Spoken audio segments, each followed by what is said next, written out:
This episode is brought to you by Training House. Visit traininghouse.shop.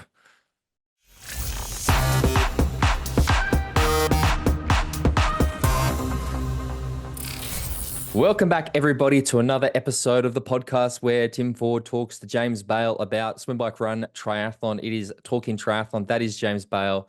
I am Tim Ford. We are back for another week, Jimbo. What's going on, mate? How are you? Yeah, I'm not too bad. I'm not too bad. My voice is a little croakier this week because I am coming out the other side of quite a vicious, brutal few days of cold and flu and shivering and sweating and all that. So I'm on the up again though. I've had a few days off and I'm looking forward to talking about some triathlon. There's quite a bit having happened and there's quite a bit yet to come. So as with the never-ending story of pro sport, on we go. How are you, mate? No, I'm good as well. I'm going to say, I suppose the good thing for you, being bedridden for a few days, is that you've had plenty of time to catch up on all the triathlon action that has happened Yeah, over the yeah. last few days. Because there has, as you I said, watched all the stuff I missed at the weekend. no, there was some really good racing which we'll get into. But no, looking forward to it.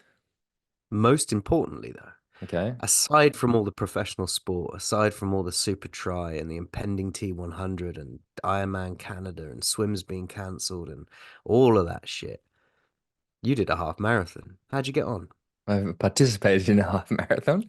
That was all right. So again, I think with 70.3 worlds at the end of this year, I've really just I'm trying to throw myself back in a racing and I suppose just get used to being in a competitive environment a bit again. And it's not going quite the way I would like it to so far this year. I've had two rather rough races, including this one. I mean, look, I went in there expecting to run about 80 minutes. That's what I normally do a half in, and pretty quickly became apparent that wouldn't be happening. I think first few Ks were like between 330 and 350, which is, sort of where you want them to be. And then the pace just started dropping, mate. And I was like, just like, what the hell? I was feeling very tired, and I think, and this is obviously the good thing. I mean, so I ran 86 minutes. I came good at the end. I finished quite strong, but the thing or the reason that I want to put myself in this situation is like dealing with those negative voices. When you race and you sort of had those internal conversations, it's something that you can't really replicate in training.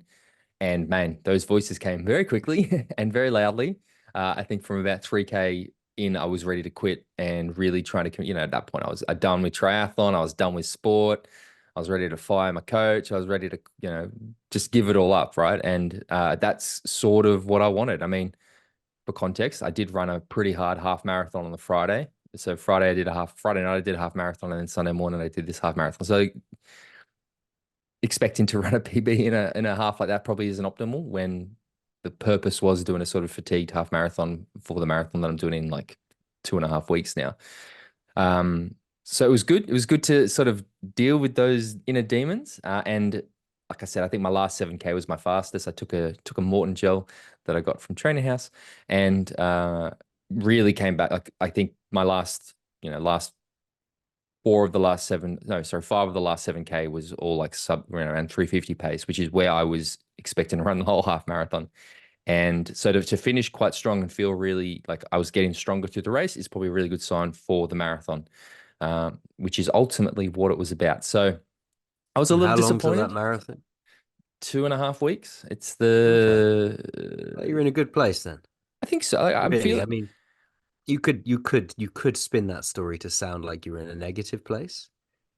But if you can have what feels like a bad day and run an 86 minutes, then you're still on target for a sub 3 marathon, which is That's what we're after, isn't it? Yeah, exactly. I mean, I felt like, I mean, it's funny because I went into it going, this really is about preparing for the marathon, but also there's that, well, I always want to go far. Like you never want to I'm not a guy who just participates, right? Like whenever I race, I try to race as best I can. And so again, in hindsight, I was like, of course I wasn't going to absolutely crush it when I literally ran a very hard half marathon in train. Like, I think I did five like sub 330 Ks on Friday night during my 21K run. So in reality, I think the fact that I felt really strong at the end, and like I've done lots of half marathons and I've always faded really bad. So to finish this one, like to negative split a half marathon basically, and feel like I could have kept going is exactly what I was after. So it tells me because I've done so much volume in my training, like I'm running really long. Like a lot of my runs that Reese has given me have been sort of like 16 to 18 kilometers of decent-ish pace, followed by 10K hard. And they've always Yeah. gone really, really well. So I Yeah, feel like it's you paying know what it off. tells me? Your training has been geared towards marathon training, not half marathon training. You did a fast half marathon on the Friday. So those negative feelings you were having at the start of that race, that was all mental. Yeah, definitely. And then at the end, when you started to come back, that's where you really show the training you've been doing. So yeah, man, sub 3 is still on, motherfucker. Let's get after it. Yeah, I am feeling very confident about that sub 3, like which is good. I mean, I could absolutely shit the bed. I don't know, but yeah. And I'm gonna order myself some fancy new shoes, some new Mizunos, and a new run outfit. So I'm gonna look all pretty when I'm out there. I suppose the biggest challenge that I'm trying to overcome is how I'm gonna carry it because I'm gonna take probably like 4 or 5 gels with me. And I don't know about you, but I really hate running with shit in my pockets, and like I don't run in one of the. So I'm really like the biggest thing I'm not sure about is how the fuck I'm gonna carry all my nutrition during the marathon, but I'm sure I can work that. I might. Race belt, number belt with gel pouches on it. They're I mean, you just look so like a so dick, but dorky. They're so it is dorky, dorky. mate. I'll work it anyway. I've got my good friend Rob who is running with me. He's a bit of a dork. I know he listens sometimes, so I love you, Rob. But maybe I'll just get him to be my shit. So he's not only going to pace me to a sub 3, he might also have to carry on my shit for me. But that wouldn't be too strange, to be honest, for how it is when we normally run. Jimbo, if people want to get the inside track on what's going on in our personal lives, they can head to patreon.com/talking triathlon, where they can sign up for $5 a month and get a bonus monthly episode, which we will be recording next week. They also get our WhatsApp group. A few new members sign up this week. Thank you very much for that. There's the Facebook group. We do the fantasy league. We've got a Strava group, all the stuff you expect. It has been very good to watch the Supertri races with that WhatsApp group going in the commentary and also talking about one of the things we are going to discuss this week, which is obviously the race that happened in Norway. But if you want to do that, head to Yeah. patreon.com/talking triathlon. I interrupted you. What were you going to say, James? I was just gonna breach. I was gonna do what's it called? A sub, not a subway. What is it when you Segway? segue? I was gonna do a segue, mate, because Subway. I've just got back. Yeah, I was gonna get on a subway. Eat fresh.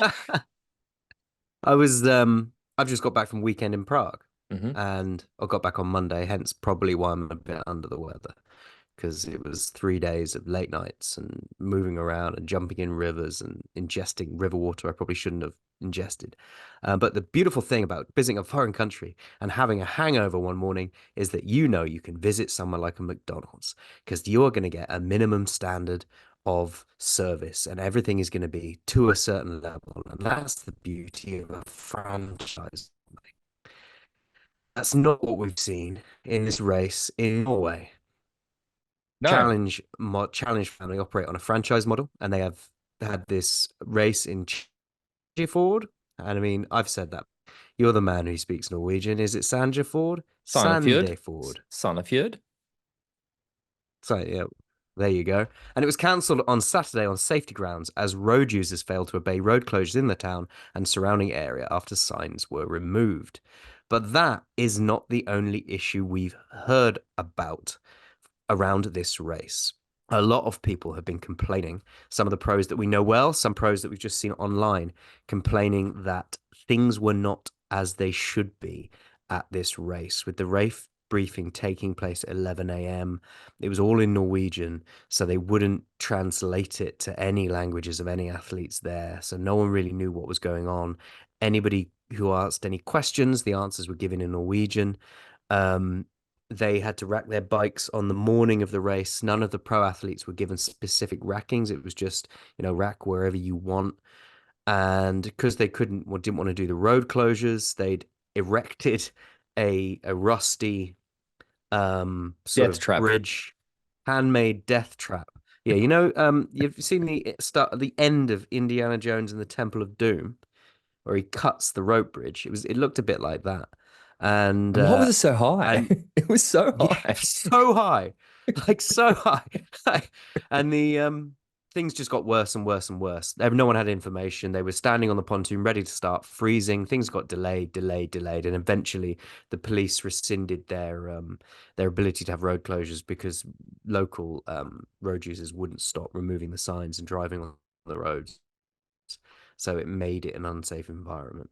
But I think that was the culmination of a perfect storm of a really badly planned, badly arranged, and badly managed race by Challenge. Because if you're gonna franchise a model out, there has to be a minimum standard. I have to know I can go to that race and still get the same cheeseburger I would get in America or Britain or Germany. I agree. Now, I just need to preface this because the last time I said some things about Challenge Family were not very happy with me saying things about Challenge. So I want to start by saying I acknowledge that this is a franchise race. This was not actually put on by Challenge Family. However, as you have said, I agree and I believe that if you are going to license out your brand or franchise out your brand, you need to maintain certain standards. And unfortunately, the buck, like people don't look at it and go, like from the outside world, you don't look at this and go, oh, I was some local event organizer in Norway. No, they see Challenge Family. And this will impact the reputation of Challenge. And maybe that is why I have been critical of Challenge in the past, is because it's the individual event organizers putting on a substandard race. I don't know. Anyway, I just wanted to, but this is completely fucking unacceptable. And we were joking, right? Like, people have heard us talking for the last few weeks about, the Olympics and your sort of perspective on France, having spent as much time there as you have. I have a very similar relationship with the great nation of Norway. And that is because I spent 2 years of my life living there. And fuck me, if it was not the most frustrating place to live. I hated living in Norway. Like, truly, it was horrible. I love it. I love Norway. I love Norwegians, or some of them, especially one. Uh, I'm a huge fan of what like Christian and Gustav and this dude, but I hated living there and I was so keen to get out of there because I found it so frustrating. So to hear this stuff doesn't surprise me one fucking bit. The fact that they wouldn't do a thing in any other language than Norwegian, not surprised. Could they speak English? Definitely. Could the people refuse to follow road rules? Of course. Like it just reeks to me of all the issue. And I'm sorry, I do get a bit triggered by this because I have had so many fucking frustrations with that country. So to hear that this happened, like literally my first reaction was, of course. Like I am not surprised by this whatsoever. I think the reason that you've done it, I've done it. Haugesund 70.3, the first 70.3 in Norway that became an Ironman, does not exist anymore because they couldn't get the local support. Like I find it so weird considering that they've had this group of athletes, Christian and Gustav in particular, who have done so much, not just for the sport of triathlon in Norway, but for the sport of triathlon in general. And yet in their own country, they can't even support a race is just so fucking typical. And God Almighty, it is just terrible. And they weren't communicating with the athletes via email either. They were just putting messages on their Instagram account that they hoped You're people would fucking see. joking. No, no. So athletes weren't getting emails when things were changed or things were moved, or they were just getting messages on the Instagram account, which, the people that we know well who were there, they do follow, they are on Instagram, but some athletes aren't going to be on Instagram and may not see these changes or notifications. So it was a strange setup, a very strange setup. It sounded a bit amateur hourish to me. Well, yeah, yeah, like the fact that they couldn't get the locals to stay off the course. Ultimately, I think they made the right decision. Like looking at everything, somebody probably would have got hurt. Oh, yeah. There's there's a race series in Australia that I won't name. There's a really iconic race in Australia actually that is part of this company's events that don't really put on like they're like half road closures. And I know that race was broadcast a few years ago, and there's literally footage of the athletes, overtaking each other, and this car's coming the other way, and you're just like, what the hell is this? Like, it's these races cost a lot of money. And if you're not even going to close the road, like to me, that's the justification, right? It's the reason a race costs so much. And I mean, races cost a lot these days. I mean, a PTO race is what, £350, €350 or something. It's because you're paying for the road closures. And again, let's praise the PTO. That T100 race you did in London, you didn't have black cabs cutting across the bike It course was and stuff. completely closed roads in the middle of Downtown the London, UK's biggest city. Yeah. one of the world's biggest cities, right? Like the New York, London, Paris, like, one of the biggest cities in the world. And they closed the roads. Sandefjord is a coastal town, south Western Norway, southwest of Oslo, near Tonsberg. Come on, for fuck's sake. Like, but I am very I feel like challenge has to be held to account here a little bit. And I understand that it wasn't their event organizers, but you said it right. Put their They name on need it though. correct, and they need to put in place internal mechanisms to make sure that the brands that they give their license to or their franchise to meets standards. And if because Yeah. again, this is this is impacting challenge family, right? Like this race ain't gonna happen again. It should never happen again. That company should never get a license for an Ironman or a challenge thing ever again. But this challenge has to be it's fine to be right. And you know what? They haven't really come out and said much. They put out a statement saying, oh, well, safety of the athletes, blah, blah, blah. That's fine as a reaction, but they need to be more proactive to prevent this sort of stuff from happening because the damage that this doesn't just do to their brand, but to our sport. Like this, there could have been how many, I don't know Right. how many, Norway's a country where, the interest in triathlon, I hope is growing with what we're seeing Christian and Gustav doing. There could be people there whose first triathlon experience was going to be Challenge Sanefjord, and they're fucking like, oh, I'm done. Fuck this. Like, Yeah, I'm not if this is interested. what a triathlon is, I'm not coming back. You know, it's all well and good saying it's a local event organization, but it's the challenge name on it. If a bout of food poisoning breaks out from McDonald's in Prague, and many people are killed because of it, it ain't. It's McDonald's that has to sort that out. It ain't There the you go. local franchise owner. It lands at their door. They're the ones that are going to be in the shit for that. And so yeah, I think there are questions to be asked about how hands off what the mechanisms with franchising out are here, how hands Mm. off they are, and what their standards are, and how they hold those local race organizations who they rent their name out to. Because if they put their name on it, that is so the local race organization can get people in to do it because they see it as a challenge race, not just as Jimmy the Geezer's local race from down the road. Oh, and I mean, I think it's because of what I feel the need to like. I think Challenge Family does so much good. Like they put on so many, in a world where there's increasingly less and less pro races in Ironman and 70.3. I think it's almost, I don't know if it is every, but it seems like every challenge race has a pro field.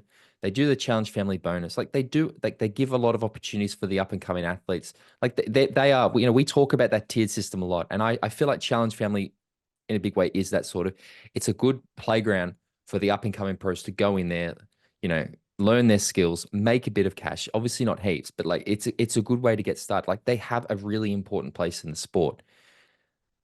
But I just want them to, I want them to be as good as I know they can be. And things like this is why I've said things in the past. And I said it, and again, I said it feels like they're stuck together with sticky tape and rubber bands or glue or whatever.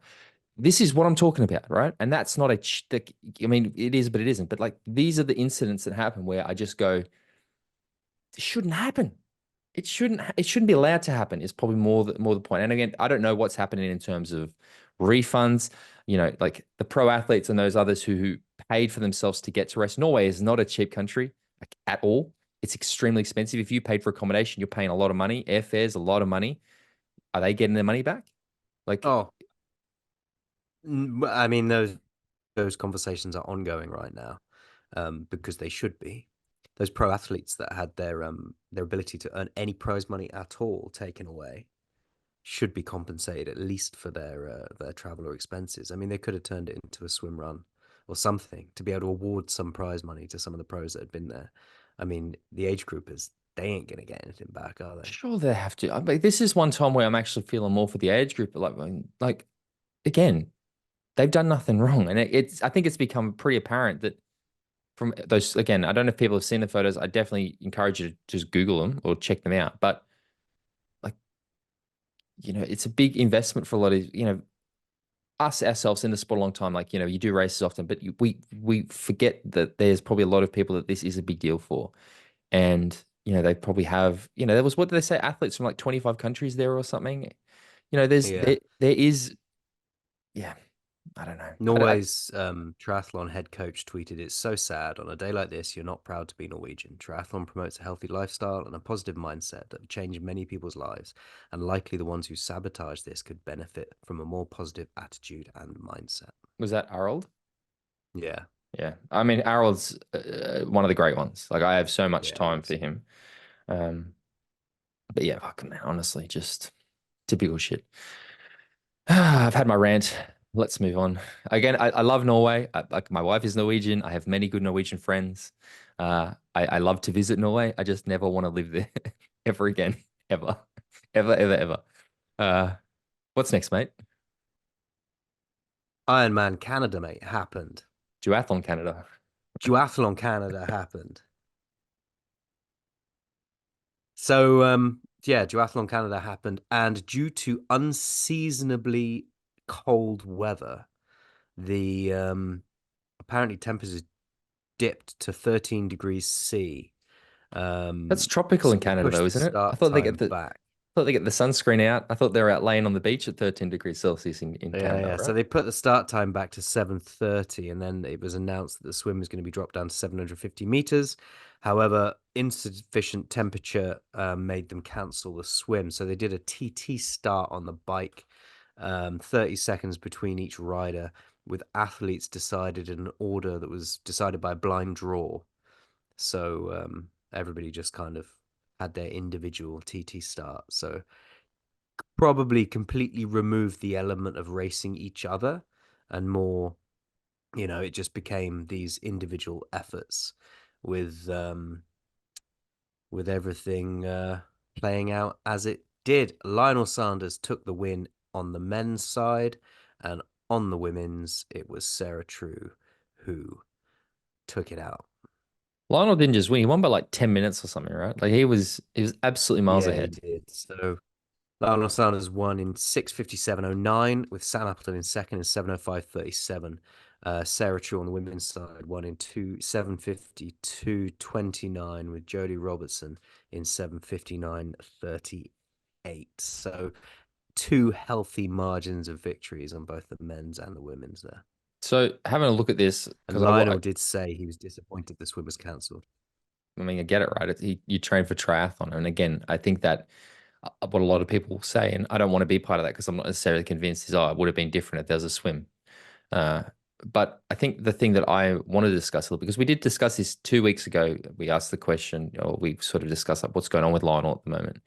Had a lot of downloads, like lots of people listen to that episode. So Lionel obviously gets the listens, but Yeah.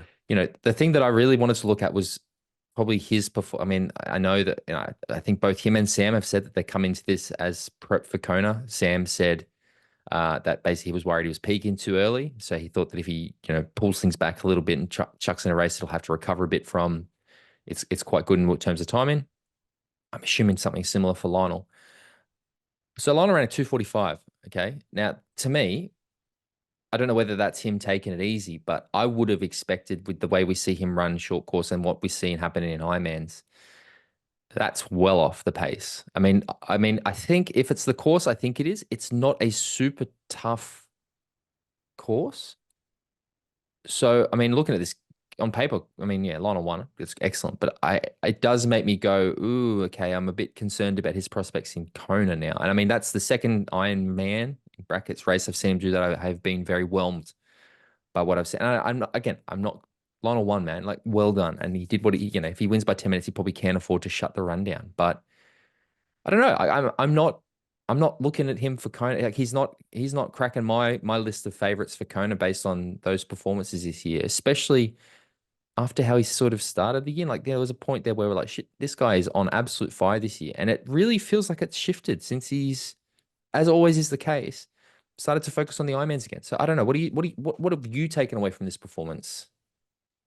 I think it's difficult to take anything too much away from this specific performance with a lack of a swim, disrupted start, time trial bike, and then the amount of.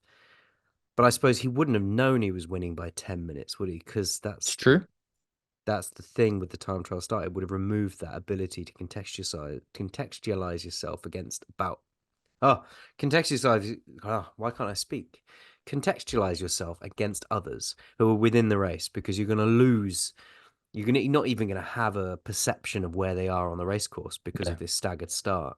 So he may not have known he was 10 minutes ahead, but you know, so that might remove my argument of thinking that he would shut the run down because he knew he was so far ahead, because he might not have done. He maybe just ran a comfortable marathon and thought, well, let the chips land where they may. Um, Doesn't seem like a yeah, Lionel thing to do though to me. no, it's not an on fire time. But if you look at the time for second place, Sam Appleton, 2:44:31. That's what I'd expect Sam. Like Sam to me is a low 240. Like Sam isn't a Yeah, sub 230. I love Sam Appleton. I've known Sam a long time. I don't think Sam, to me, I wouldn't put Sam as one of those, like maybe on a really good day he's a sub 230, sub 240 sub guy, 230, sub sub 240 guy, 240. sorry. But like I really am surprised that we haven't seen, because again, Lionel's dropping sub 110s and stuff in halves. But there is just this step. I don't know what it is. Again, I have absolutely Mm. no. I've never spoken a word to Lionel in my entire life. Actually, that's a lie. That's a lie. I have spoken a few words to him. I love you, Lionel. But yeah, I don't know. I just am. I am not seeing anything. I'm not seeing anything that is making me consider him a threat for Kona. Like, and I can't No, help but wonder, considering his short course, sorry, his middle distance form this year, if he hasn't made an error not pursuing that T100 series. I tend to agree with you on the not seeing anything that is identifying him right now as a threat for Kona. What I would like to see from him is him execute his very best day possible. And I don't, from where I like Lionel.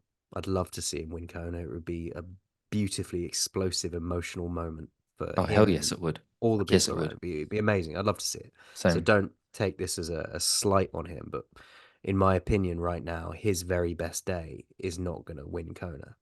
But what I would really like to see from him is him execute his best day, irrespective of placing when it comes to Kona this year. And I don't know what that is. I don't know what that best day is, but I don't think we've seen it yet. We've seen it for a while, probably at the Ironman distance. I think probably 2017. No, he was Yeah. good. He was that tri battle royale. I mean, he wasn't great, but he was. I still think that was such a gutsy performance. He knew he was going to get. He knew he was going to get his ass absolutely handed to him. He still rocked up and like. I still am so impressed by that performance from him. But I mean, I guess the sort of like the comparison I want to make, and we've just spoken about Norway, is Christian. Christian who went and did Frankfurt. I'm in Frankfurt 2 weeks after the Olympics to validate. Christian ran what a 2:32, Yeah, yeah. 2:32 marathon Yeah, and it's won it. fucked, isn't it? Yeah, like this is what I mean. So even if it is so, if that's Christian, I mean, I don't know how he was vomiting and shitting himself, so I'm guessing he was pushing pretty hard. But that's the comparison, right? And I know whether he wants to admit, like Lionel does a lot of his comparing to those Norwegian boys. He was the first one, and again, credit to him for his race IQ. He was the first one to really start paying attention to what the Noshkis were doing. You know, he's 13 minutes yeah, mate. is a lot. There's a deficit. Plus, Christian will outswim him and will outbike him. Yeah. Yeah, So, yeah. and again, all we can do as podcasters is to talk about the things that have happened. He might be dropping 225 marathons in train, and we can't see that, so we can't comment on it. But again, I just think that from an outside, I hope that he has walked away from this extremely positive and full of confidence. I hope that's what's happened. But from an outsider's point of view, I am scratching my head a little bit as what this means in terms of his odds going into Kona this year. But to me, at the moment, I would not be picking him for maybe my top 10. And that sounds so harsh, and I don't mean it to be, but I think with some of the performances we've I seen this year, I would probably be saying a top 10 is a 15. big day for him. Yeah, top 15. Top Yep. 15 in that sort of maybe even sort of 15 to 20 category. 10 to 20 is where I see it. 10 to Mm. 20, and then I just wonder, is he going to do that, or is he going to completely blow? I mean, I hope he has a crack. Like I would personally, I suppose it's the opposite of what you just said. While I would love him to have his perfect performance, I would rather see Lionel take a swing, much like Tyler Mislachuk did at the Olympics. I would rather see Lionel go for it and try to win the thing and blow up and finish 30th rather than just go around the course and come 12th. Like that to me is what I would. But that's sort of every athlete, right? Like I don't really believe in athletes racing for 10th or 12th or something. I think that everybody should go in there and have a crack and let the Yeah, cards fall where I they. don't think when I say I mean, in my opinion, him having his best day is him having the absolute most he can squeeze out of himself. And that is taking a swing, isn't it? It's like, He's come out and because said the he's going to guy who TT though, started the right? London Marathon last year and sprinted the first 100 meters and then blew up just so he could say he was leading the thing, that ain't fucking anything. And Mm. if Lionel goes out and has a swing which is way above anything he could possibly ever maintain or hold or achieve, and then blows up, and you know, I in don't my mean that, I opinion, suppose. him I don't think I having mean that. I more mean like, he's been coming out and said he's going to just do his own race and just going to race his own numbers. And I'm sort of saying, no, no, race the race. Like, get yourself in a position where the swim deficit isn't so big. Get yourself with a group of others who you can actually do some work on the bike to put yourself in a contention on the run, and then run. I think I don't want to just see him. I don't just want to see him go, well, I'm going to swim my pace and then I'm going to hold my watts and I'm going to run my run and I end up where I end up. That's not what I want to see. I want to see him actually race the thing. Like really actually come up with, know that Christian and Sam Laidlow and Magnus and those guys are going to be doing what they're doing, and work out a strategy and find allies on the bike and actually work out a plan that you can at least put yourself in a contention, because I see him getting off the bike 15 minutes down and then it's just Lionel runs a lonely marathon, and I don't want to see yeah, that. then he's got a 13-minute deficit on top of that He 15 deserves better minutes. than that. Like, this is what I mean. Mm. I want to see him back where he used to be, getting run down, but obviously not getting run down. But well, if he does, as long as it's good. But like, I want to see him at the front, and I want to see him in a position where that can happen. Because yeah, I don't know. But again, congratulations on the win. I think it's great that he won the race, but I still think that this leads to more questions about what we're going to think. And it's not just, again, Sam Appleton too. Again, big fan of Sam, but I hope that he has a lot more to give, because I think Sam is an athlete who hasn't, we've never really seen Sam's true potential. Like, he did that incredible race at Ironman Australia where he won it on the run, where Mike Phillips, my boy Mike, passed Sam on the run, and I thought it was game over because Mike's a good runner, and Sam came back and won. So I hope that this isn't. I hope that it is just a bit of a, yeah, we're just preparing or whatever. But I don't know. I'm getting nervous for those guys. Agreed. Do you know what I'm not getting nervous for, James Bale? And that is your ability to get some good nutrition to help you recover from your sickness. Because yes, I am talking about this week's sponsor, Training House. Now, we say this every week. The great thing about Training House is the convenience and the ability to order bits and pieces, what you want, how you want it, to your door. Traininghouse.shop. They're constantly adding new brands, the brands that you want. If they're not there, get in touch with them and they will try to organize it for you. James, you've been sick. Tell me what you've I been able have to been do. sick. I ordered myself, because I didn't want to have to go down to the shops. I ordered myself some Pillar Ultra Immune C tropical powder, and it's got a high dose of vitamin C with vitamin D3 and zinc. Ooh. And it provides direct and immediate support to the immune system to reduce the duration and severity of symptoms associated with the common cold, which is where I'm at, mate. So it was good when I went on there, because I went on to have a browse around to see if I could find something that would help me deal with where I've been for the last few days, especially with someone with a suppressed immune system like myself. And yeah, I was very pleasantly surprised to find this stuff. And not only is it got me on the upswing quicker than I was expecting, it's also tastes bloody amazing. I do like the pillars. Do I like a could. tropical flavor. Yeah, they are. I use Pillar. I'm not. I use Pillar every single day, like legitimately, hand on my heart. I take their magnesium. The coconut pineapple one is my absolute favorite. But I use the joint support one, the immune one. I honestly like my half my supplement cupboard is Pillar products. And again, the fact that you can try them or get them on Train House delivered to you is a very good. The prices are really good as well. So yeah, just another, again, what we sort of do is try to give you guys real world examples of how we use the product and why we like to support them or have them support us. So if you are interested, head to traininghouse.shop, get what you need, tell them we sent you, all that good stuff. Thank you for the support, and back to the show, Jimbo.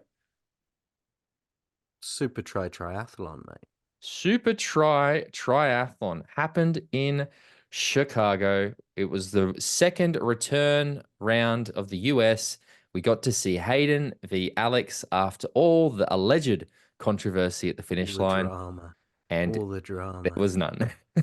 There It was was nice none. to see. It was nice to notice how much of a difference a sunny day makes to a broadcast, eh? How good. I actually thought, I mean, the bike course looked a bit horrible, but also in that good Super League way with some of the really tight turns and some of the grass. Like Mm, it looked to me a much more Supertri course. I do have to yeah. admit, I do find the US courses a little less inspiring than some of the other ones, especially when you compare it to places like London and Toulouse or Jersey or Mallorca or Malta or those other places. But I loved them, mate. I mean, I say it all the time. I think that Supertri have done such a good job of making their race series so exciting. And this was something that I actually asked the WhatsApp group because I wasn't sure. I think they've only got the one format now, right? I think they just do the back to back to Yeah, back I was triathlons. that's where I was going to start with this. I was going to ask you because I clicked on to watch it and I was like, oh, swim bike run, swim bike run, swim bike run again. Do they only do that one format now? I Do we not guess. get the whole sort of eliminator, whatever else options there were with the mix up one? And Well, they got. I do know we that not get?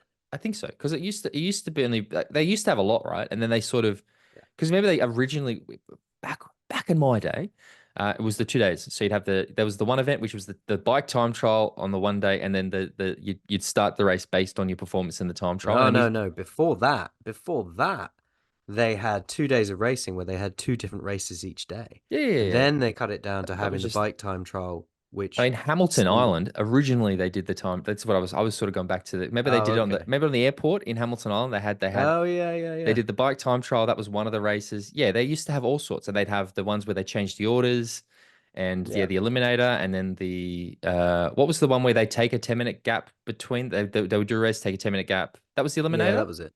This Yeah. is the enduro. Yeah, so they see. I'm guessing, knowing that everything, which again I don't criticize, is geared towards the broadcast and growing that audience, is they've probably decided they need to make it standard to make it easier to follow. And you still sort of Swim back get run. that. You still sort of get that element of things out of order a little bit through this because you're going from a run into a swim and stuff like that. So it Oh does yeah, make sense. I don't think it's a bad thing particularly. Um, like you say, it standardizes it for the broadcast. The the broadcasters know exactly what length they're going to get really within a Mm. margin of error. The audience understands what they're watching week in, week out, and also, it gives that sense of consistency so that you know where someone's finishing, what points they're getting, and where they stack up against each other on different courses. So yeah, I've got no particular problem with it. It just surprised me Me that it was too. the same, and I was like, oh, all I right, do have fair I enough. do have a bit of a problem with it just because I liked again I really liked how it used to be where you did get different things and I would like to see that. But again, I'm picking at little tiny things because I do just find this racing so good and we saw some excellent racing. Now I actually want to start with the men's race this week if we can because of the hype going into it with the Alex Yee Hayden Wilde discussion that's happened since Boston. And you will see I got a little reel made that we put up on the Talking Triathlon account this I week did that see that. I know that Made me tickled your chuckle. fancy, which was the how does Hayden Wild beat Alex Yee on the run? And it's Ace Ventura running along and using chloroform on somebody. Uh, I feel like we didn't get to see it, and that is not a bad thing. It is because Hayden Wild didn't let it come down to a run battle. Like this race, and look, I don't know. I actually haven't even asked. I've had discussions with Max about the race, but I haven't straight out asked him, did you do this on purpose? But I feel like what we saw over the weekend was some actual team racing because let's sort of, I guess we're going to talk about this as we go through it, but very quickly, especially after last week, I was surprised to see how sudden, like Max Stapley, one of the best swimmers in the field, came out of the water well behind a lot of that lead group. And funnily enough, who was he near? He was right near Alex Yee. And then he did that bike with Alex Yee. And then he sort of ran with Alex on the run and then swam past Alex to get bridge up to that front group again on the swim. And I had this belief that that was a team tactic to not like I'm not saying they dunked Alex or they did anything that was bad, but disrupt him, get in the like not take a turn on the bike, like sort of just put him in the position because you saw Alex C having to do so much work to try to close Mm, that gap and ultimately was unable to. So by the time it came down to that last run, he was out. Like there was no universe where Alex was going to make up 25 seconds. I mean, I say there's no universe, maybe, but it didn't come down to a run battle, which is what we've seen. And every time it comes down to a run battle, he beats Hayden. So I'm really like this shows they get it and they are actually trying to come up with strategies to not let it go the way it always goes. What did you Yeah, think? absolutely. I was not watching live. Um, so when the results came rolling in, and I asked the WhatsApp group why wasn't Yee a factor, the answer was he just wasn't a factor in this race. Then when I watched the highlights back, you can see why. I mean, he just didn't make that front group, and he wasn't able to join things back up again. And like you say, it's not like they were blocking him on the swim or getting in his way or anything like that. It's just disrupting him slightly and working in a fashion that is not an bunch of individual athletes working for themselves. They were just sitting on him and making him do the work and making it harder and harder for him to bridge that gap. And when I saw the end of this race, I was like, well, that's what a race looks like when you've managed to make it so that Alex Yee isn't a factor in that final run. That's what we see. That's how Hayden wins these races. That's how he wins the Olympics. Is Alex not being within striking distance on that run. It's not a case, in my opinion, for Hayden to be able to outrun Alex, to be able to stay ahead of him, to be able to break him on the run. He breaks him further down in the race. And how he does that in other races, I don't know. But how he did it in this race, I think was fantastic. The other point about that, because I completely agree with you, is we saw Hayden come out after the race. I mean, after Boston, Hayden came out complaining that why doesn't anybody else take a turn? I'm doing all the work. I don't care if Vince does it, he's on my team, but the rest of these boys need to man up and have a crack. And then he came out after this race. He's like, I didn't like how I raced. I didn't race the way Yeah, I want to race. I didn't take a pull. It's like, who fucking cares, Hayden? You won, mate. Like, are you starting to yeah, see that maybe this is the and again, I keep talking about the team. Vincent Louis did the lion's share of work. yeah, yeah, And not only that, got the other Frenchies, because I know that there's some tension between those French boys. Got the Frenchies in that, is it podium racing? Is it podium racing? To do like you had Dorian, you had Leo, you had Hauser, you had Kenji, you had these guys all doing their part. And what you ended up seeing was Hayden able to get he was running, and I know that on that last lap he had Vasco Velasa like sit on his shoulder, and you could see him like fucking have a come through Vasco, don't just sit on my ass again. And when Vasco wouldn't do it, Hayden just went, well, fuck you, put the afterburners on and put 10 seconds into it. Like he just went, see you later, mate. Boom. And that's because he hadn't been absolutely killing himself on that bike, trying to drop, which he's not going to do. He's a great rider, but he ain't dropping the pack. It was a really tactically smart race. And it shows that, yes, Hayden, I know that you like to attack it, but there's no point, mate. Like it's not all no, you're doing is pulling Alex Yee along most of the time so you have to change the way you race. Like the definition of insanity is doing the same thing over and over and expecting a different outcome, which I feel is yeah. I kind of mean, like what we've seen him do. So to do something different, here we go. without question, and then see this result, and you say, this is what happens when you think tactically. Is how you win.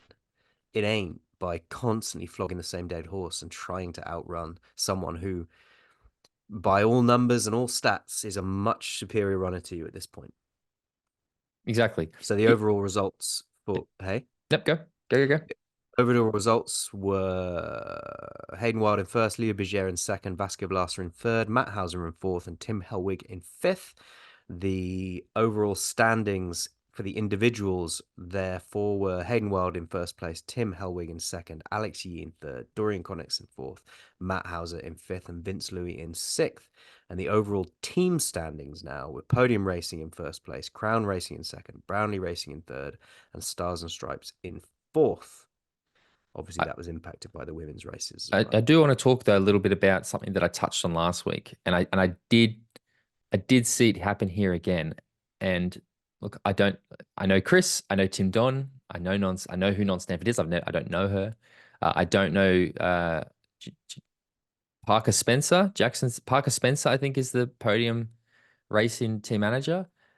But again, I find it so basic the way that they're just giving out these short shoots well, we're just going to give it to the person at the front of the race. Like I said it last week and I still can't necessarily verbalize, but I've had a few comments and people agree with me. Like they need to find a way to make it something more than just we'll just give it to the people at the front of the race and they just get even further ahead. I did like that when they gave, I think he gave it to, I think Tim Don gave it to Matt Hauser, that Hauser had a penalty and he didn't know that. And so I liked that because then it was like suddenly, fuck's sake, I gave it to him, but it was a waste. But I still think that that short shoot, there's something there that I don't know what it is. I need to think about it more, but I feel like there's just some little thing they could do with it better because just giving it to the people at the front seems very, very basic to me and sort of defeats Hmm. the purpose a little bit. Like, What oh, did the Hauser people, get a penalty for? I wasn't abreast of something that. outside the box, I think. Okay. I did find it funny that like again, in my experience when I was team manager, like Tim Don is very fastidious about the rules. Like he when we were doing the pontoon, like he was everyone else was sort of having a bit of a joke, but Tim Don took it very, very seriously. And I did find it funny on the broadcast where he was like absolutely blowing up because we got penalties and fucking Crown Racing's team manager is doing the it just made me I was like, that's very Tim Don to sort of like get quite emotional because he thinks things aren't going exactly according to plan. But um there was a few penalties. So I really enjoyed the racing. And again, like I said, I think Crown Racing did a really good job of actually working as a team. You know, Vince there to support Hayden a lot, do a lot of the lion's share of the work. Didn't have the last bit of speed to really finish the run strong. Max doing his thing. Max got a penalty too, and I know he was very upset about that. And I still think that Max played his part exceptionally well. Vettel Thorn, in particular, I'm sort of surprised that I expect more of him. He's one of those athletes just sort of flying under the radar. Uh, the other performance that I thought was exceptional was Kenji Nina. Like Kenji is such a talented athlete. To see him at the front of the race for so long was really, really good. Tim Helwig continues to impress. He's a gold medalist now. But there was some great male performances. Brownlee Racing though, like when it just I didn't like looking at how their team raced. It didn't seem like there was anybody but Alex who could like they don't have the way that their star, their GC athlete Alex Yee is built, you'd think you'd stack that race with some bike people who can pull him upright. And then they've got Hugo Milner, who's terrible on the bike. Got Gordon Bentley's all right. And then who's the other one they've got? Sergio Baxter, who didn't like it just doesn't feel like their team is actually set up to support their best athlete the way that he needs to be supported. So I think that's probably something that they should look at. But I'm really enjoying Supertri and I'm looking forward to it going to London in a week. Any other thoughts about the men's race, Yeah. Jimbo? No, I think you summarized that nicely. I think it was a real relief for me not for it just to be, oh, Alex he's won again by out sprinting Hayden at the end of a race. It was nice to see something different happen, a different dynamic happen, a tactically different race play out, just to show that it can, so that when you're going into London to watch the next race, you're not thinking, oh, it's going to be the same, because you're thinking, oh, something, who knows what could happen this week? Something even entirely different could happen. I just, again, imagine a longer course version of this. I think we could see something so exciting. But Yeah. women's race, mate. The women's race did not go how I expected it, actually. Like I was, again, I'm jumping ahead a little bit, but by the last run, I thought that it was going to be a different winner, and it wasn't. It was a great performance. But let's start at the start where we saw, again, some really interesting things happen. Kate Woff, obviously, I worked with Kate, sort of was very quickly off the pace. Beth Potter was a lot further up this time than I've sort of written Beth off at this distance a bit, and she was much better. And I didn't realize this. She went from Boston back to the UK to see Taylor Swift and then back to the US again to do this race. So Yeah, fucking I like, saw that. well done, Yeah, Beth Potter. Jesus yeah. Christ. But I mean, yeah, like, we sort of saw that Cassandra was a little bit off the pace. I would have expected her with her swim and like run prowess to be a lot further up there. But it did look to me like the technicality of the course bothered Cassandra a little bit. She was in that second group and was, again, it was sort of Cassandra doing a lot of the work, trying to get back up to that group, which they didn't ever really manage to do. Jean Lahair was up there, Georgia Taylor Brown was up there, and then a lot of the other, names you sort of expect to be up there. Then there's some that probably like, I mean, Kirsten Casper, why I probably would have thought she'd be picked for the mixed team in Paris was based on how she was here. But again, obviously Taylor did exceptionally. Yeah. But it sort of came down to that final run again. And One thing It I do want to did. say just quickly is I did appreciate that on the last bike. So for people who haven't watched it, firstly, go watch it. But they did that thing where the mount line was right before a 180-degree turn. So a lot of athletes would get their bike, run around the turn, then mount. Taylor Spivey on the last bike didn't. She got on the bike because she came out with everybody. She got straight on the bike. And then there's this awesome moment where everybody else is getting around the corner and starting to, try to mount their bikes and fumble. And Taylor Spivey just comes absolutely flying through everybody and instantly creates this group. And then you had Georgia and maybe Cassandra. And Jan. There was a group of them that went with Taylor Spivey. And it was like this exciting tactical moment where you could see Spivey has made a choice. And I need to get away here, and it did. It split the race up, and from that point, the podium came from that front group, and everybody else was sort of left out of it. Yeah. I was pulling for Taylor Spivey like you Always wouldn't believe when I was watching that race because I was desperate for her not to finish fourth. not to get fourth. Yeah. But for her to get a podium. But at one point she was leading. Georgia Taylor Brown came through and took the lead, and then Cassandra passed Taylor for the second place. And Olivia started to drop backwards. And at one point, Olivia, sorry, that's who it was. Olivia Matthews, yeah. I thought Jahan Laher was gonna pass her into fourth, pushing Olivia back into fifth place, but she kind of rallied somewhat and managed to hold on to that fourth place. It was a very strong finish by Georgia Taylor Brown. And like you say, with Cassandre Beaugrand slightly off the pace, I mean, she only finished 6 seconds back. But it was, if you'd asked me from the moment that run started who was going to win that race, I would have been like, well, Cassandra's gonna Well, take this. this is what I'm talking about when you come down to the short shoot scenario, right? Because Cassandra got the short shoot. She earned the short shoot. Was it Cassandra yeah, Cassandra got the short shoot. So she had, is that right? Actually, now that I say it, do you remember? I think Cassandra got the short shoot. No, Georgia got the short shoot. Did she? Yeah, she took it on the run. You're right. Yeah, you're right. Yeah. Okay. So forget what I was going to say. That's completely irrelevant. But I did expect to see Cassandra run through and pip Georgia just at the line. So this reminded me of the Georgia of a couple of years ago. We've seen her sort of have some okay performances, getting better, getting better, getting better. And now it's like, okay, she's back. This is back to the Georgia that we're used to sort of seeing. She's very good at this distance. She's very good. In fact, she seems very good at most distances that she races. Uh, yeah, I just thought, I mean, I want to shout out Jess Fulger and Olivia Mathias. I thought those two British women were exceptional. Last week in Boston, they were there at the start, but faded very quickly. They went backwards very quickly. So to see them really stay strong, I thought was very, very, very impressive racing.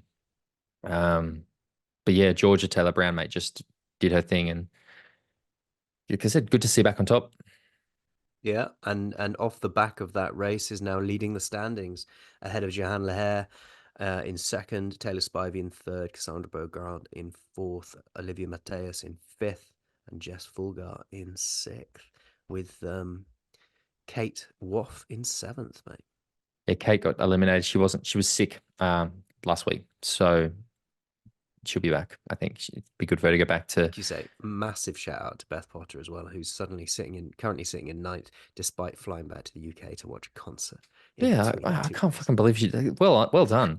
But again, I thought it was very good to see Beth much further up there. But I mean, I still think you probably don't pick Beth for the mixed team relay, and I think we sort of I don't know. Anyway, Yeah, hindsight is a wonderful totally thing. agree with you.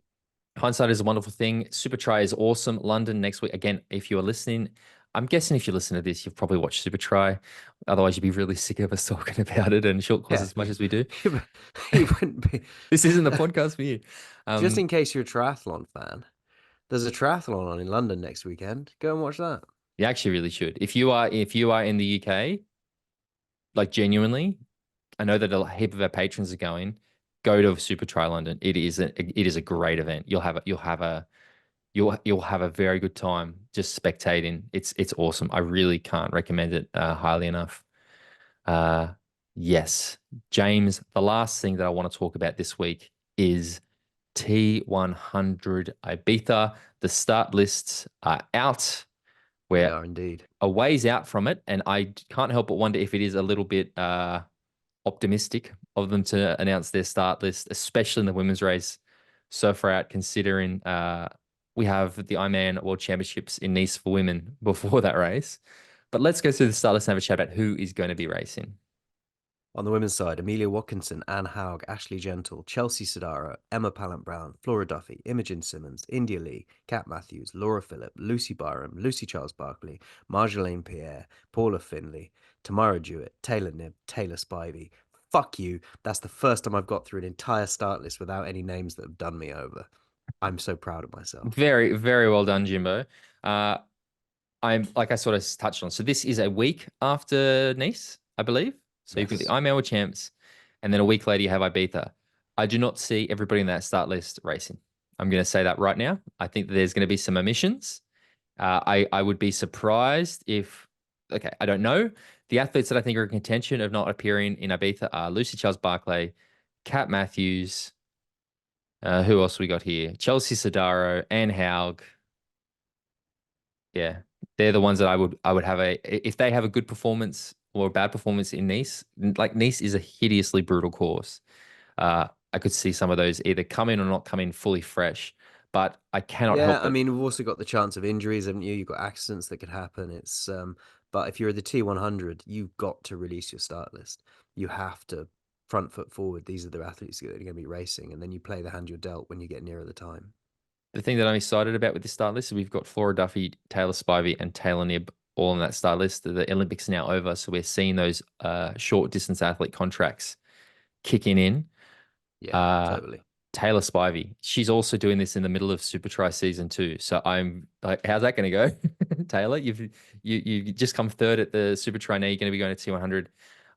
I hope But I it's mean, this is amazing. what's going to happen, isn't it? With this fresh generation that starts to step up now, we're going to see athletes that are able to straddle the differences, distances, Mm. and do different things and apply themselves in different ways. So I think ultimately, and if triathlon is to be the sport we all want it to be in 3, 5, 10 years time, you want to see people who have got the adaptability to race the T100, the short course, the Super League, all at the same time, and it's just one big mass of superstars that are kicking each other's asses week in, week out. They're good. I do. I really enjoyed the run in Ibiza last year. I didn't think the bike course was anything special, but the run course was really awesome. And the way that race unfolded, where Max Newman sort of ran through and Christian was coming, and that it was a great race. So I Yeah. am looking forward to this event. I Yeah, it's interesting I how mean, we're a long way off making picks at the moment, aren't we? definitely. So, I mean, Taylor acknowledging Nib, the start list, Taylor there's Nib. some I'm interesting saying it. names I'll on do it there. anyway. We Taylor will Nib, see. Taylor Nib, Taylor Nib, Yeah. Taylor Nib. It's Taylor Nib. That's who I'm picking. We'll see. We'll see what happens after Nice and see what form people are in. When on the men's side, Aaron Royal, Alistair Brownlee, Bradley Weiss, Clément Mignon, Daniel Beckegaard, David Filet McNamee, mignon. Frederick Funk, Jason West, Javier Gomez, Leon Chevier, Martin Van Riel, Matthias Magier, Max Newman, Peter Heimrich, Rico Bogan, and Sam Laidlow. Leon Chevalier. You fucked That's that what I one. said. And I filet did. mignon, not Clement mignon. Filet. Thank you There we very go. much. Yeah, Get it's it right. filet. It's filet. Yeah. Same thing again here. I think that it's an extremely impressive start list. I do expect this one to probably be a bit more legit. Interesting omission of Magnus Ditlev, who is obviously focusing all his attention on Kona for the next few Yeah. weeks. Martin Van Roo wins this though. Done. Fucking A. Fucking A. Come on, Martin. Fucking Martin Van A. Roo does it. Martin or my man Rico. Rico, I love it. Daniel Beckergaard's back in form. Sam Laidlaw, I wouldn't be surprised if he goes MIA. He probably has to move house or something. It's so Yeah. close to Kona that I would really not be surprised if Sam Laidlaw ain't there. Uh, Carl Smith, I'm expecting to get a wild card again. I mean, I'm expecting Carl Smith. I'm expecting Yuri Kulen to get a wild card. Outside of that, I don't know, but yeah, we'll see. Yeah, it's getting there. And again, I think I did sort of say it, but I think you're right. I think I respect that the PTO's come out being like, no, this is our start list. Uh, Yeah. they need to, as we sort of said all year, we feel like we go on about a lot. Like there does need to be that element of support from the athletes they're paying to be part of it. Yeah. And Don't I, defer to the other events or the other race organizers. Be your own thing, yeah, announce your start list and stand by it. And then, play the hand you're dealt nearer the time. It's all you I can do in a sport like this. again, I do like to like check in with you a little bit though. But where's your mindset at in terms of the T100? Like, we're what over halfway through the season. I think there's 4 races left. So we've got Vegas, Yeah. I Ibiza like it. by I Grand do Final. like it. Yep. Something that made me think earlier when you were talking about the Super League race, Super Tri racing, sorry. It won't ever be anything but Super League in my mind, but Same. I Super Tri struggle. racing. And you were saying that the course just looked like a Super Tri course. And, I remember my brain instantly flashed to the T100 courses on the bike. And I was like, they just, Super Tri don't use cones, mate. They use Mm. barriers with sponsorship stuff on them. The T100 is entire great. course, the entire course was branded The in entire course, Chicago. yeah. Yeah. T100 is great. I think it's moving in the right direction. I hope it gains traction. I hope it's still around. Just stop using fucking traffic cones on your bike course. Make it look professional. Mm. Like I said, I think I'm very guilty of the like, yeah, it's getting there, it's getting there. Let's get there. Come on, like Yeah, we're yeah, yeah. let's get there. Let's get there. I want them to okay, bring in Will McCloy. Please, Sam, I know you listen sometimes. Let's get Will McCloy in commentary, please. He's the best. Just we need Will McCloy. If every triathlon event was commentated by Will McCloy, I'd be so happy. So Yeah, let's yeah. let's make it happen. I'm pushing hard at the moment for you and I to do an alternative commentary to an Ironman race because I feel we could bridge the gap, demonstrate the difference between what they're doing on Ironman and what they should be fucking doing.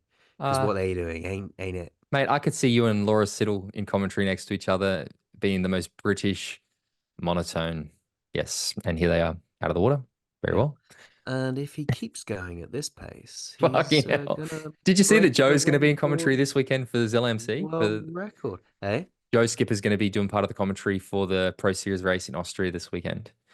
how was he? Yeah, that'll be good. In the group chat we're all in with his friends and family, it's like don't swear, Joe. You cannot swear. Oh no, And swear, Joe. what people probably don't realize about that is that before Joe got pulled in to do sub seven at the last minute, Joe was actually part of the commentary team. Like, Was he? yeah, remember we got Joe to be the reason he was coming to Germany anyway was to be one of the commentators. Oh, I And forgot about that. yeah, so I think Joe would be exceptional. One of the things I was in Norwich with Joe the week of the T100, and we'd been discussing, like you said, doing an alternate commentary because we ended up watching the women's race at the beach. But I was saying to Joe, it would be so cool to like do one of those with him. Joe has such a mind for racing. Like the insight that he has is exceptional, and I think he'll do an excellent job. And it's something I want to You see more. need at least three people if you're going to do an alternative commentary, so somebody can fuck off and have a rest while the rotation I is tell you what, happening. I think that's probably why we see the Ironman team struggle a little bit because fucking hell, like, and here he comes, Christian Blumfeld on track for a sub 2:30 marathon. This would be a new world record. Like, Jesus it wasn't very Christ. inspiring, was it? Jimbo, that is it for another week. If people want to find out more about us, where do they need to go? If you want to support the show, jump on at patreon.com/talking triathlon. If you want to follow Tim, he's at tford14 on Instagram, and I'm at bale.james85 on Instagram. Find us across all social networks at Talking Triathlon on Insta and at Talk Triathlon on Twitter. You can join the Patreon group, get access to the monthly bonus episode and the social group, and the world famous WhatsApp group, which is thriving right now. And it provides never ending entertainment for me while races are taking place. I genuinely like I'm very much a like I don't like being in groups chats that much. I tend to just like mute them No, all. neither do I know. I really enjoy this group, like genuinely hand on heart, not just a sales thing. Although please do head to patreon.com. I really like the WhatsApp group. It's a great group of people, and it does make I cannot emphasize enough how much more I enjoy watching races. Like again, Monday morning, I couldn't check my phone because I didn't want to have the Super League Super Tri Super Tri race spoiled for me. When I eventually did, there was like 136 messages or something in that WhatsApp group about Super Tri and stuff. So it really is a source of joy for me. So yep. Also go to YouTube, as we say, guys. Please go to YouTube. Even if you don't actually watch it there, subscribe, like the videos, give us the comments. There's like one person who downvotes every video we post. So I don't know who you are, but I will find you and I will use my particular set of skills to stop you. But it's the best place to give us your thoughts. Let us know what you think about the T100 start lists. It is also worth just mentioning the Paralympic triathlon events are happening. The Para-Tri events are happening this weekend in Paris. We honestly, to be honest, we didn't admit it intentionally. It was just that we find it quite overwhelming and difficult to go through all the information. So just wanted, again, shout out to all those amazing Yeah, athletes. difficult to go through to the standard it deserves because we Exactly. don't know enough about it, and there are a huge amount of paratri races. So if you're interested, log on Saturday, the 1st of September. Both races are happening on the same day because of the water quality in the Seine, France.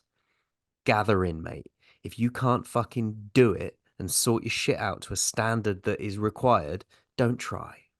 We should do maybe our bonus episode next week will be you talking about France and me talking about Norway. Yeah. Like a counseling session. But yeah, head to YouTube, guys. Let us know your thoughts about the Challenge Family Challenge Sanefjord debacle. What do you think should happen? What do you think of the standards? Is it on Challenge? Is it on the event organizer? We'd love to have those discussions. Keep it positive and nice, please, on YouTube. But Jimbo, a pleasure as always. We'll be back next week to talk more triathlon. Cheerio.